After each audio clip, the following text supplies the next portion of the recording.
అంబటి రాంబాబుకు 14 రోజుల రిమాండ్, రాజమండ్రి జైలుకు తరలింపు. తప్పుల్ని ప్రశ్నిస్తే అంబటి, జోగి రమేష్ ఇళ్లకు నిప్పు పెట్టారు. ఆటవిక పాలన, జంగిల్ రాజ్కు ప్రతీక అన్న వైఎస్ జగన్. పోలీసులు శారీరకంగా నన్ను ఇబ్బంది పెట్టారు. జడ్జి ముందు అంబటి రాంబాబు ఆవేదన. మాజీ మంత్రుల ఇళ్లపై దాడులు దారుణమన్న వైఎస్ఆర్సీపీ నేతలు. ఏపీలో ప్రజాస్వామ్యం ఉందా అని నిలదీత. పోలీసులే రాక్షసులకు వంత పాడుతున్నారన్న పేర్ని నాని. రాష్ట్రంలో రాష్ట్రపతి పాలన పెట్టాలని డిమాండ్. రాష్ట్రంలోని అన్ని అరాచకాలకు కర్త కర్మ క్రియ చంద్రబాబే. వైఎస్ఆర్సీపీ నేతల ఇళ్లకు నిప్పు పెట్టడం దారుణమన్న శైలజానాథ్.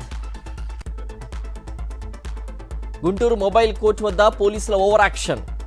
విడుదల రజనీ అడ్డగింత, లాయర్ల ఆగ్రహం. వరుసగా 2 మాజీ మంత్రుల ఇళ్లపై దాడులు చేయడం దారుణం. పోలీసులు ఎందుకు ప్రేక్షక పాత్ర వహిస్తున్నారన్న మార్గాని భరత్. 4.5 గంటల పాటు కేసీఆర్ విచారణ. ఫోన్ ట్యాపింగ్ కేసులో ప్రశ్నించిన సిట్ అధికారులు.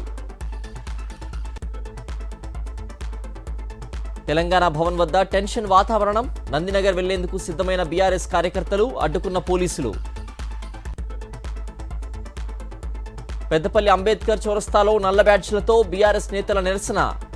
కేసీఆర్ను సిట్ విచారించడాన్ని నిరసిస్తూ ధర్నా, రాస్తారోకో. మిర్యాలగూడలో మాజీ ఎమ్మెల్యే భాస్కర్ రావు ఆధ్వర్యంలో నిరసన.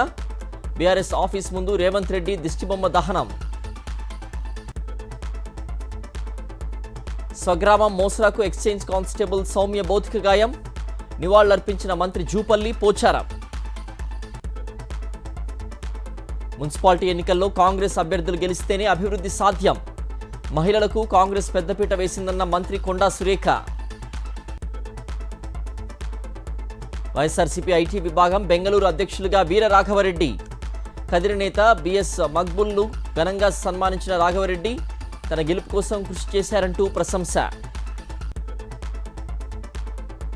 తిరుపతి జిల్లా తుమ్మలగుంటలో చెవిరెడ్డి భాస్కర్ రెడ్డి నివాసానికి జోగి రమేష్. బెయిల్పై విడుదలైన చెవిరెడ్డిని పరామర్శించిన మాజీ మంత్రి. రాజమండ్రి రూరల్ తొర్రేడు గ్రామంలో దాగి ఉన్న పెద్ద పులి. పులిని చూసినట్టు కొందరు చెప్పడంతో భయాందోళనలో గ్రామస్తులు. హైదరాబాద్ నాచారంలోని సుప్రభాత్ స్కూల్ వార్షికోత్సవం. సభికులను ఆకట్టుకున్న విద్యార్థుల సాంస్కృతిక, నృత్య ప్రదర్శనలు. కోనసీమ జిల్లా కుండలేశ్వరం ఆలయంలో మాఘ పౌర్ణమి పూజలు. వృద్ధగౌతమి గోదావరిలో పుణ్యస్నానాలు ఆచరించిన భక్తులు. నవీ ముంబైలో భారీ అగ్ని ప్రమాదం. టింబర్ డిపోలో మంటలు, అదుపు చేసిన ఫైర్ సిబ్బంది. బాలీవుడ్ దర్శకుడు రోహిత్ శెట్టి ఇంటిపై కాల్పుల కేసులో పురోగతి. 4గురిని అరెస్ట్ చేసి కోర్టులో ప్రవేశపెట్టిన ముంబై పోలీసులు. కశ్మీర్ పుల్వామాలో ఘనంగా స్నో ఫెస్టివల్ వేడుకలు. భారీగా తరలివచ్చి పాల్గొన్న యువత. టిబెట్లో కోలాహలంగా మొదటి దశ ఎన్నికలు. ఓటు హక్కు వినియోగించుకున్న టిబెట్ ఓటర్లు. మాపై దాడి చేస్తే ప్రాంతీయ యుద్ధమే. ట్రంప్కు ఇరాన్ సుప్రీం లీడర్ ఖమేనీ హెచ్చరిక. అండర్ 19 వరల్డ్ కప్లో సెమీస్కు భారత్. పాక్పై 58 పరుగుల తేడాతో గెలుపు.